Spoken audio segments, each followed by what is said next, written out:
वस्सलामु अला सय्यदिल मुरसलीन लगन नूर व बिगन नूर व अलैकन नूर व क़ब्ला कुल्ली नूर व बअद कुल्ली नूर हक़्क़ल मुबीन अम्मा फ़अऊज़ु बिल्लाहि मिनश शैतानिर रजीम बिस्मिल्लाहिर रहमानिर रहीम कमा यइसल कुफ़्फ़ारु मिन अस्हाबिल क़ुबूर सदक़ल्लाहु मौलाना अज़ीम व सदक़ा रसूलुहु नबीयुल नबीयुल मुबीनुल मतीनुल करीम वल्हम्दुलिल्लाहि रब्बिल आलमीन। आइए हम और अक़ीदत व मोहब्बत के साथ कुछ सुनने सुनाने से पेशतर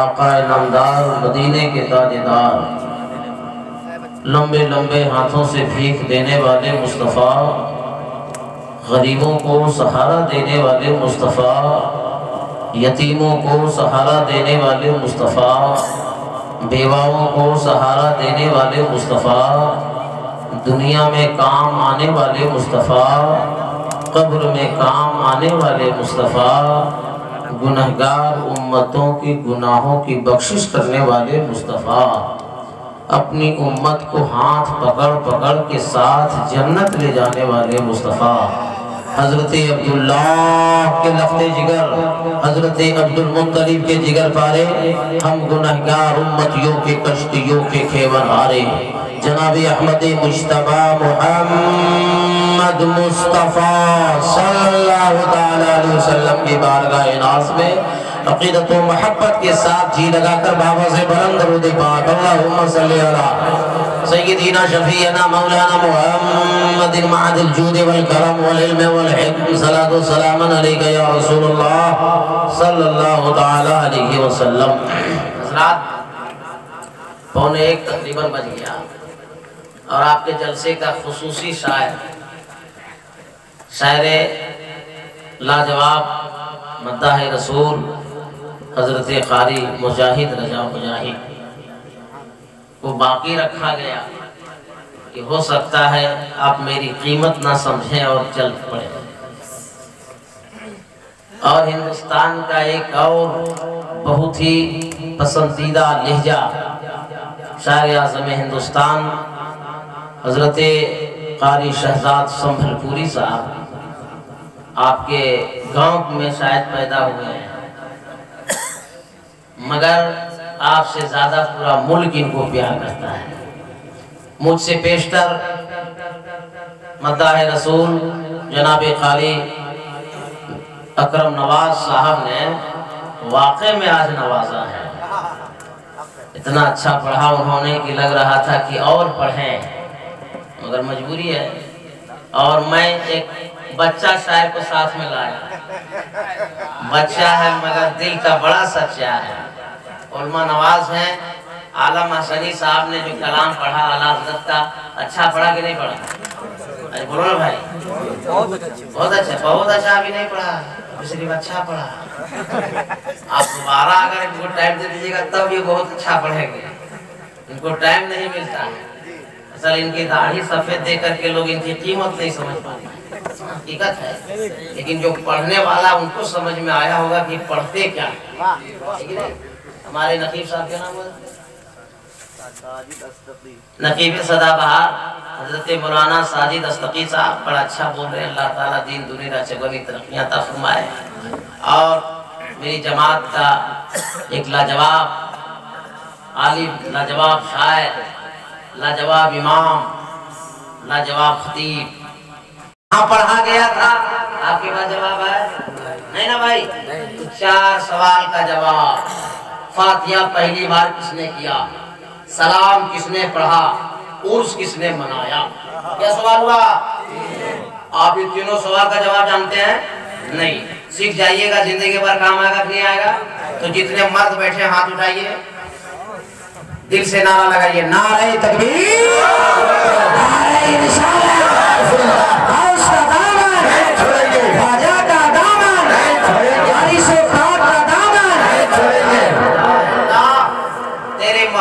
तेरे महबूब बंदों की याद में जो तेरे बंदे आज तक और अभी तक बैठे हैं महफिल में, उसकी हाजिरी को कबूल अता। यहाँ से 3 सवाल का जवाब देते हैं, फिर हम तकरीर शुरू करेंगे। अभी बता दे रहे हैं, अभी तकरीर नहीं कर रहे हैं, अब सिर्फ सवाल का जवाब। पूरे बिहार और झारखंड मिलाकर, कुछ साल पहले झारखंड अलग हुआ हम लोगों का, पूरे बिहार और झारखंड मिलाकर सबसे बड़े अल्लाह के वली कौन है? मालूम है आप लोग को? नहीं मालूम? खाली लूडो खेलेगा पबजी, कहाँ से मालूम होगा मेरा? पूरे बिहार और झारखंड में सबसे मिला के सबसे बड़े अल्लाह के वली हैं हुजूर मखदूम बिहारी, हुजूर शरफुद्दीन यहया मुनीरी रहमतुल्लाह ताला अलैह। और उन्होंने अपनी जिंदगी में 1700 किताबें लिखी। कितनी किताबें? 1700 किताबें। उन 1700 किताबों में से एक किताब का हवाला आज मैं बताऊंगा। और 1700 किताबों में एक किताब में मखदूम बिहारी जो हवाला देते हैं, उस हवाला जिस किताब से दिया मखदूम बिहारी ने, उस किताब का नाम है तफसीरे ज़ाहिदी। याद रखिए सब नाम, किताब का क्या नाम है? तफसीरे ज़ाहिदी। तफसीरे ज़ाहिदी किस किताब का नाम है? तो इमाम ज़ाहिद रहमतुल्लाह ताला अलैह ने 50 तफसीर की किताबों को इकट्ठा किया और उसके दिल को निकाला और एक किताब में जमा किया और उस किताब का नाम रखा तफसीरे ज़ाहिदी। और जब तफसीरे ज़ाहिदी मुकम्मल हो गई तो मदरसे के खास शागिर्द अपने बच्चे को बुलाया और कहा, बेटा किताब को लो और समंदर में जाकर डाल दो। बच्चा दिल का सच्चा सीने में दबाया, दौड़ा दौड़ा चला, मगर रास्ते में एक मौलवी नुमा आदमी मिला है, काला शर्ट, पानी पी गया यहाँ पानी। आप लोग को भी किसी जाना है? ये उठता बैठता कोई आदमी ना तो मेरे को टेंशन होता है, इसलिए जाना है भाई तो चल दे। एक आदमी होगा या 1000 आदमी होगा या 1,00,000 आदमी होगा, मौलाना कादरी उसी रंग में बोलेगा। मैं जानता हूँ कि किसी दुनियादार की बात नहीं करता हूँ, मदीने के अहमद मुख्तार की बात करता हूँ। जब तफसीरे ज़ाहिदी मुकम्मल हो गई तो इमाम साहिब रहमतुल्लाह ताला अलैह ने शागिर्द से कहा, बेटा लो किताब और समंदर में जाकर डाल दो। रास्ते में एक मौलवी नुमा आदमी मिला, मौलवी नहीं, जुमला गौर कीजिएगा, रात कल दिन में फतवा मत लगाइए किसी पर। मौलवी नुमा आदमी मिला, उसने कहा, बच्चा तू कहाँ चल रहा? ये क्लास का टाइम है, दरसगा का वक्त है, पढ़ाई का वक्त है, कहाँ? बच्चे ने कहा, ये मेरे उस्ताद की किताब है, उस्ताद ने हुक्म फरमाया है समंदर में जाकर डाल दो। अब मौलवी नुमा आदमी जवाब क्या दे रहा है? तुम्हें पता है कि तेरा उस्ताद इमाम ज़ाहिद कितने काबिल है? बोला मुझे मालूम है। बोला ये किताब कितने सालों में उन्होंने लिखी है? तो शागिर्द ने जवाब दिया 16 सालों में। कितने सालों में? 16 सालों में तफसीर ज़ाहिदी को इमाम ज़ाहिद ने तरतीब दिया था। का 16 सालों में कहा? कहे बेटा बता, जब तेरा उस्ताद 16 सालों में इस किताब को तरतीब दिया तो लफ्ज़ ब लफ्ज़, सतर ब सतर, वर्क ब वर्क, जिल्द ब जिल्द सब तेरे उस्ताद को याद हो गए होंगे। बच्चे ने कहा बिल्कुल। तेरे मदरसे में दर्जे हिफ्ज का बच्चा है? कहा हाँ। बोला कै साल में हाफिज बनता है? कहा बहुत तेज रहा तो साल भर में, उससे जरा कम रहा तो 2 साल में, उससे जरा कम रहा तो 3 साल में, और एकदम खत्म शुद्ध की मंजिल में रहा तो 4-5 साल में, मगर हाफिज बनता है। कहे बेटा जब तेरे उस्ताद ने 16 सालों में तफसीर ज़ाहिदी लिखी तो पूरी किताब याद हो गई होगी। कहा तेरा उस्ताद कंजूस है, बखील है, वो नहीं चाहते हैं कि जैसे हम बड़ा मौलाना है वैसे ये किताब मुताला करके सब बड़ा मौलाना हो जाए। ए बेटा तू बड़ा मौलाना नहीं बनना चाहता? कहाँ? कहे काम कर, किताब घर ले जा, ताक पे रख दे और इमाम ज़ाहिद से जाकर कह दे कि किताब को समंदर में डाल दिया। बच्चा था ना, घर गया, ताक पे रखा और दौड़ा दौड़ा इमाम ज़ाहिद की बारगाह में गया, इमाम ज़ाहिद को सलाम किया। इमाम ज़ाहिद ने फरमाया बेटा समंदर में किताब डाल दिया? बच्चे ने कहा हुजूर डाल दिया। अब इमाम ज़ाहिद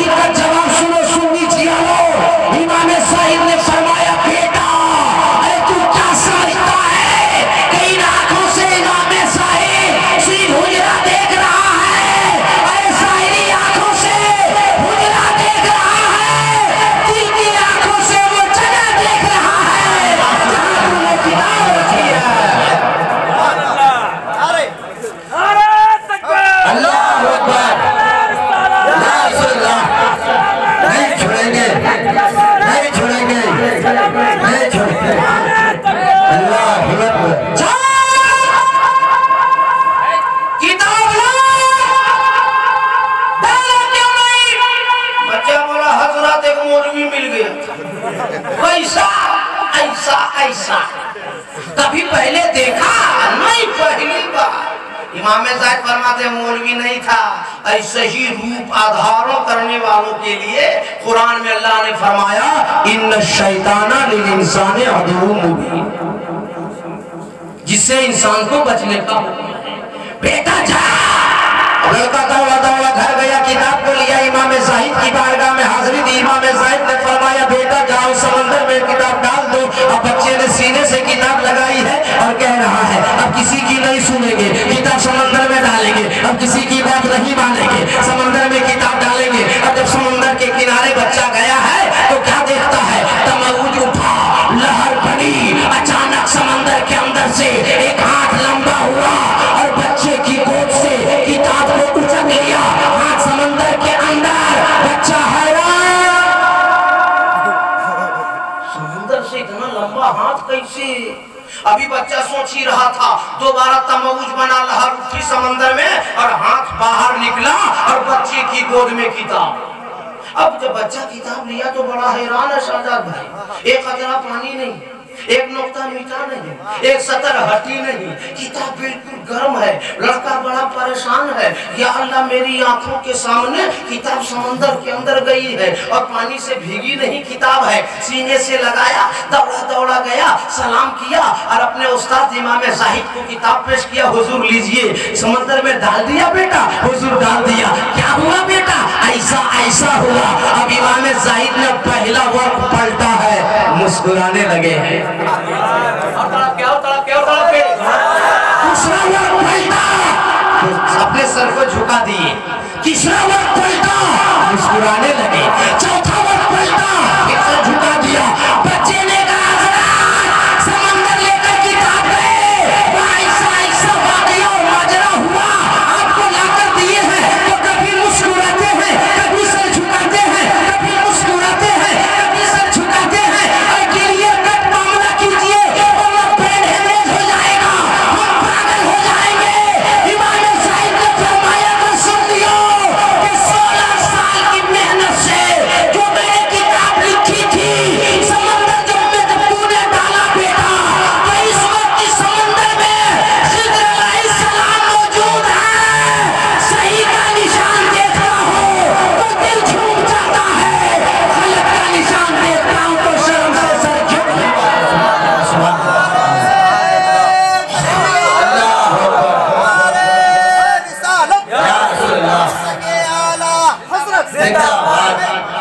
ये मैं घंटों तकरीरें करता हूँ, देखने में पतला दुबला जरूर हूँ, मगर 1.25 घंटे के बाद ये हुसैनी का खून गर्म होता है। और ये बड़ा लंबा वाक़या है, खाली किताब की अहमियत के लिए मैं आपको सुना दिया। फिर अगर जिंदगी ने वफा किया, फिर कभी आपने याद किया या कहीं मुलाकात हो गई तो मुकम्मल बात होगी। उसी किताब से, तफसीर ज़ाहिदी से मखदूम बिहारी नकल फरमाते अपनी किताब। अब क्या नकल फरमाते ये मुझे सुनाना है। क्या फरमाते मखदूम बिहारी कि नबी ने इरशाद फरमाया, ए मेरे चाहने वालों, मानने वालों, मेरे आशिकों, सारी जिंदगी से जब मैं पर्दा कर जाऊं तो मुझे गुस्ल देना, मुझे कफना देना, हुजरे आयशा में रख देना, उखरुजू इलैया, सब तुम लोग बाहर हो जाना। हमारा 4 यार आएगा, जिब्रील आएगा, मिकाईल आएगा, इसराफील आएगा, मलकुल मौत आएगा। सल्लू अलैया, मुझ पे सलातो सलाम पढ़ेगा। तड़प के बोलो सुभान अल्लाह। नबी ने क्या फरमाया, मुझे तैयार करना, हुजरे आयशा में रख देना, मेरा 4 यार आएगा, जिब्रील, मिकाईल, इसराफील, मलकुल मौत क्या करेगा कि सल्लू अलैया, मुझ पे सलातो सलाम पढ़ेगा। नबी पे सबसे पहले सलाम किसने पढ़ा? बोलो ना यार, फरिश्तों ने। किसने पढ़ा? फरिश्तों ने। अच्छा एक बात बताइए, आप लोग को मालूम है सरकार जब दायरे जिंदगी से पर्दा फरमा गए तो कई दिनों के बाद उनको दफन किया गया सरकार को? मालूम है? नहीं मालूम है? तब 3 दिनों के बाद पीर को सरकार पर्दा फरमाए और 4 शम्बा यानी पूत को उसको देखा किया गया। मालूम है क्यों? झगड़ा हो गया मक्के वालों में, मदीने वालों में और फिलिस्तीन वालों। मक्के वालों का कहना था नबी पैदा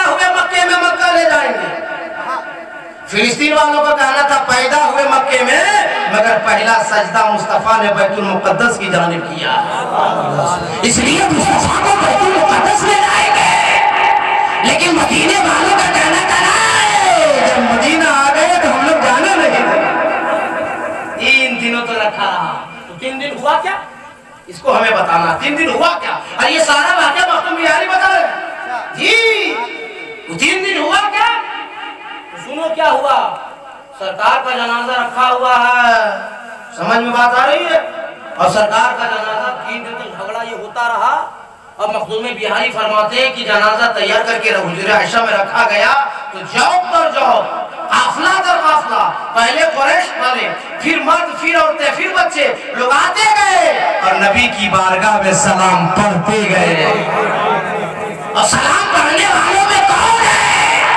अबू बकर सिद्दीक, फारूक आज़म, उस्मान गनी ज़ुन्नूरैन, मौलाए कायनात। किसी की मां ने दूध पिलाया है तो जवाब दे मौलाना कादरी को। अगर सुन्नी सलाम पढ़ के गलत कर रहा है तो नबी का जनाजा सामने रखा है। सलाम अबू बकर ने भी पढ़ा था, फारूक आज़म ने भी पढ़ा था, उस्मान गनी ने भी पढ़ा था, मौला अली ने भी पढ़ा था। और सलाम पढ़ने का अच्छा एक चीज बताइए, हम लोग सब नबी का कलमा पढ़ने वाले हैं यार। अगर आप लोगों को कोई पूछ दे कि आप लोगों के नबी की जनाजे की नमाज किसने पढ़ाई, मालूम है आप लोग? नहीं मालूम? बताइए, कितने अफसोस की बात है, मालूम है किसने पढ़ाई? बहुत सही बेटा, इधर अरे माशाअल्लाह, मेरे नबी की जनाजे की नमाज किसी ने नहीं पढ़ाई। अरे पढ़ाता कौन? मेरा मुस्तफा खुद इमामुल अंबिया है। सारे नबी की इत्तिबा करें तो नबी की जनाजे की नमाज कौन पढ़ाएगा? सब नमाज कोई नहीं पढ़ाया, मगर सलाम सब पढ़ा। एक नुक्ता बयान कर दूं और दिमाग ताजा हो जाएगा और मजबूत हो जाएगा सवाल का जवाब। लोग कहने लगे मदीने वाले सजाद भाई कि नबी के आयशा के हुजरे में नबी का जनाजा शरीफ है, मगर वहां जाओगे तो करोगे क्या? तो एक बूढ़े ने कहा, हर जमाने में बूढ़ा तेज होता है, ये बूढ़े को गाली मत दो। हाँ, बूढ़ों का मजाक ना उड़ा, बल्कि बूढ़ों के पास बैठा करो, अच्छी बात सीखने को मिलेगी, तजर्बा मिलेगा। एक बूढ़े ने कहा, वो देखो मुझे आयशा से कौन बाहर आ रहा है?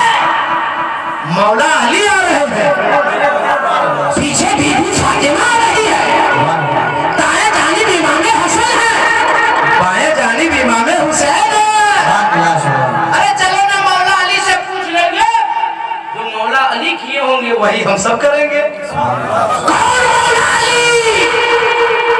वो मौला अली जिसके तान हज़रत मुस्तफा ने फरमाया, अना मदीनतुल इल्म व अलीयुल बाबा, मैं इल्म का शहर हूँ और शहर का दरवाजा मौला अली है। और जब लोगों ने पूछा मौला अली क्या किए, बोला वही किया जो नबी ने कहा, सल्लू अलैया, जाओ नबी पे सलाम पढ़ो चलो। अब मेरे पूरी दुनिया के ठेकेदारों से ये मौलाना कादरी का सवाल है, और चल रहा है यूट्यूब का चैनल, लाइव चला रहे हैं, पूरी दुनिया देखेगी। मेरे सवाल का जवाब दे कोई भी, क्या जो सलाम लोगों ने पढ़ा सो के पढ़ा, बैठ के पढ़ा, जलसे में पढ़ा, या रुकू में पढ़ा, या सजदे की हालत में पढ़ा? अरे जिसने भी नबी पे सलाम पढ़ा वो खड़े खड़े पढ़ा। अल्लाहू अकबर, रिसालत जिंदाबाद, अहले सुन्नत जिंदाबाद, नारे तकबीर। सलाम सहाबा ने पढ़ा और नबी फरमाते हैं कि 73 जमात होगी, हक जमात वही होगी जो मेरे अल्लाह उसके रसूल के फरमान पे चले और मेरे बाद मेरे सहाबा के नक्शे कदम पर चले। तो ये सहाबा ने सलाम पढ़ा तो सुन्नी मुसलमान पढ़ रहा है। और 3 दिन जब गुजर गए, सुनिए और से मेरी तरफ देखिए, इतनी कीमती बातें आपको दोबारा शायद मिले न मिले। एक जुमला भी खिसक जाएगा ना तो मेरा नुकसान नहीं होगा, जिंदगी भर का आपका नुकसान होगा। जब गुजर गया सरकार को 3 दिनों के बाद जब सुपुर्द खाक किया गया, हजरत फारूक आजम मयान से तलवार निकाले और मजजूबों की तरह घुमाने लगे। जो कहेगा मेरा नबी मर गया हम काट डालेंगे, जो कहेगा मेरा नबी मर के मिट्टी में मिल गया हम मार डालेंगे। अबू बकर सिद्दीक ने फरमाया ना भाई ना, कौन कहता है कि हमारा नबी मर गया? माज़अल्लाह, हम सबका नबी ऐसा कलेमा देकर गया जो कलेमा बता रहा था, ये ला इलाहा इल्लल्लाह, इबादत के लायक कोई नहीं सिर्फ एक अल्लाह, मुहम्मद रसूलुल्लाह। अब मोहम्मद सल्लल्लाहु अलैहि वसल्लम अल्लाह के रसूल हैं, कलेमा बता रहा है मेरा नबी कल भी जिंदा था, आज भी जिंदा है और क़यामत तक जिंदा रहेगा। नारे तकबीर, नारे रिसालत, बास का दामन, खाजा का दामन और अहले सुन्नत जिंदाबाद। नारे तकबीर। सलाम का जवाब मिल गया कि नहीं? बोल रहा भाई, सलाम का जवाब मिल गया। अब 2 सवाल का जवाब हमको देना है ना भाई? अब सुनिए क्या होता है। अबू बकर सिद्दीक से फारूक आजम ने अर्ज किया है, ए अबू बकर सिद्दीक मेरे बड़े भाई, अब मुबल्लिग इस्लाम कौन बनेगा? अब कौन देखेगा? तो अबू बकर सिद्दीक ने कहा था, मौलाना साहब ना भाई ना, ये बारे नबूवत बारे खिलाफत हमसे नहीं संभाला जाएगा, हम नहीं संभाल पाएंगे। तो हजरत उमर फारूक ने कहा आपके इनकार करने से क्या होगा, ये लतीफ इशारा मुस्तफा देकर गए हैं। वो कैसे? तारीख का पन्ना पलट कर देखिए, काबे के अंदर की सफाई हो रही थी, अंदर मुस्तफा थे, साथ में मौलाए कायनात थे। सुभान अल्लाह। मौला अली ने फरमाया किया, या रसूल अल्लाह आइए मैं आपको कांधे पे उठा लेता हूँ, उसको उतार लाइए। नबी ने फरमाया ना अली ना, बारे नबूवत को तू संभाल न सकेगा। मगर हिजरत की रात आप जब थे साथ साथ, रहमतों की हो रही थी बरसात, ए अबू बकर मेरे भाई, तो नबी ने आपसे कहा ए अबू बकर मैं थक गया मुझे कांधे पे उठा लो। तो आपने नबी को उठाया या नहीं? अबू बकर ने कहा उठाया था। कहा जो नबूवत की बोझ संभाल ले, नबी को कांधे पे उठा ले, किसकी मजाल है आपके सामने खलीफे अव्वल बनेगा? इसीलिए खलीफे अव्वल आप होंगे। फारूक आजम ने अपना हाथ अबू बकर सिद्दीक के हाथ में दिया और बैतो खिलाफत का मामला शुरू हो गया। बहुत लोग ये भी पूछते हैं कि पीरी मुरीदी कहाँ से चालू है, पढ़ोगे तब ने पता चलेगा। हिंदुस्तान में दैनिक जागरण में जवाब मिला। सोचने की बात है भाई, नबी के पर्दा फरमाने के बाद सारी जिंदगी के बाद खिलाफत का मामला शुरू हुआ अबू बकर सिद्दीक फारूक आजम से। अबू बकर सिद्दीक के हाथ में फारूक आजम ने अपना हाथ दिया और बैतो खिलाफत का मामला शुरू हो गया। कई दिन चला मालूम है? कई दिन चला? 9 दिनों तक। कई दिनों तक? 9 दिनों तक। और सरकार का जनाजा पाक के दिन रखा था। कई दिनों तक? तो 9 और 3 बोलो ना यार, कितना